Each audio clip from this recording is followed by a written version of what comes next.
Hi. On pretty much all of my TikTok videos, I get one question, which is what is the liquid I use to make my watercolor paint? And after about 500 people have asked me the question, I decided to make this video to teach you guys how I make my watercolor binder. To start off with what you guys need, you're going to need something to hold your watercolor binder in. I use this really creepy old mason jar I got for like $2 at a thrift store. It might have a ghost in it, and it did come with some suspicious liquid on it, but it works really well for holding paint. Next thing you're going to need is like a measuring cup and like a tablespoon. I steal my mom's because I do not cook at all. Now you're gonna need a funnel to get everything into your jar easier. Well, at least it helps me. I'm insanely messy. And lastly, something to whisk your mixture with. I use these sticks. For ingredients, the most important thing you need is gum arabic powder. If you want to give Jeffrey Bezos some money, you can get it off of Amazon or at any health food store. You're also going to need some distilled water. You can make your own or buy it, it's up to you. And some vegetable glycerin. This helps the paint be more glossy. You can get this on Amazon as well. These last two ingredients are optional, but I find they really do help, which is honey and a few drops of clove oil. Now on to making our binder. I'm going to start out by measuring half a cup of gum arabic powder.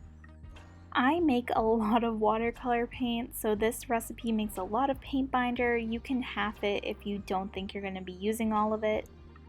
But once all your suspicious looking white powder is in your old creepy mason jar, I add about a cup of hot distilled water to it.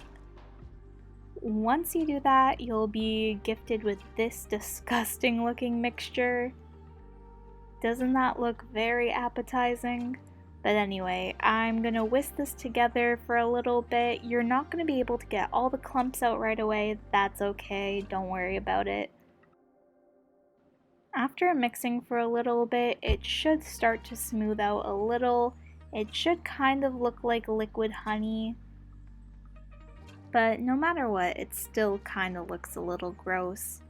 Anyway, after I do that, I'm gonna add about a tablespoon of vegetable glycerin. You can swap this out with honey. Vegetable glycerin I just find works a little bit better.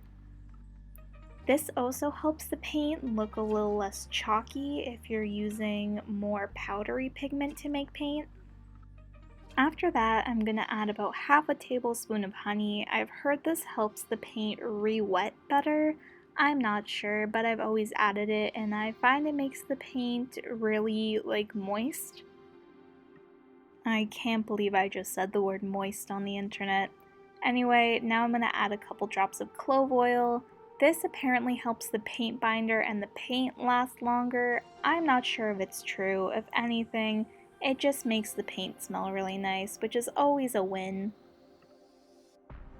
After a while of mixing, you should kind of notice the gum arabic turning into like a sap. This kind of looks gross, but it's what you want. I'm gonna whisk it a little more and then let this marinate on my desk for about half an hour so it can cool and a lot of the gum arabic can dissolve. After about 30 minutes, this is what it should look like. It's very smooth and it kind of is a little thicker than water. After that, I'm gonna put the lid on and I'm gonna keep it in my fridge. You want to keep this in your fridge when you're not using this because it can go moldy. The paint binder itself tends to last about 1 to 2 months depending on how well you keep it. I, again, make a lot of paint, so I keep little bits of the paint binder out at a time. I keep it in this squeeze bottle so it's easier to apply to the paint. And after that, you're done. You have a watercolor paint binder you can use to make paint out of almost anything. A couple months ago, when my videos were really blowing up on TikTok, everyone was confused about what I used to make my paint. So this is it. I hope you guys enjoyed, and please like and subscribe to my YouTube channel because I'm so excited to finally be making longer content for you guys. So look out for more paint making and more art videos coming up really soon. And again, thanks for watching.